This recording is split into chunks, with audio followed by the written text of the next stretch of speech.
বৃহস্পতিবার টি-20 সিরিজের প্রথম ম্যাচে তীরে এসে তরি ডুবিয়েছে বাংলাদেশ নারী দল।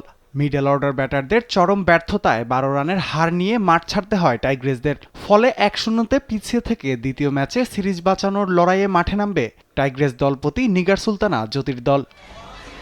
বাংলাদেশের মিডল অর্ডার ব্যর্থ হলেও ওপেনাররা আছেন দুর্দান্ত ছন্দে। টি-20তে প্রথমবারের মতো ওপেনিংয়ে ১৭ রানের জুটি গড়েন দিলার আক্তার ও সোবহানা মোস্তারি। তাই এই ম্যাচেও তাদের আগ্রাসী ব্যাটিংয়ের দিকেই তাকিয়ে থাকবে বাংলাদেশ টিম ম্যানেজমেন্ট। পাশাপাশি সিরিজে ফিরতে মিডল অর্ডার ব্যাটারদেরও ফর্মে ফেরার কোনো বিকল্প নেই।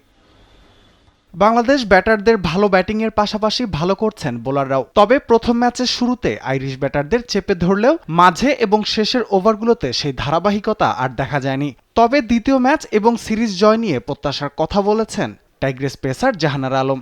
আইরিশ টপ অর্ডারকে গুড়িয়ে দিয়ে অল্পতেই আটকে জয় তুলে নিতে চান জাহানারা।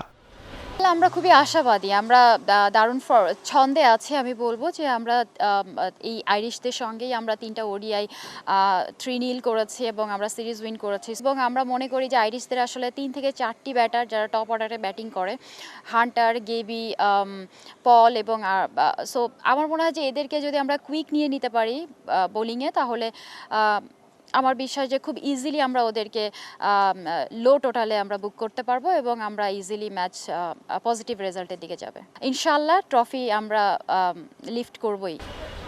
অন্যদিকে প্রথম ম্যাচ জিতে বেশ আত্মবিশ্বাসী আয়ারল্যান্ড দল।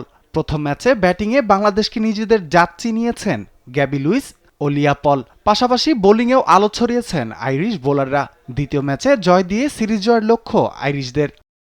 রাফিল ইসলাম রাতুল, স্পোর্টস ডেস্ক, দেশ টিভি।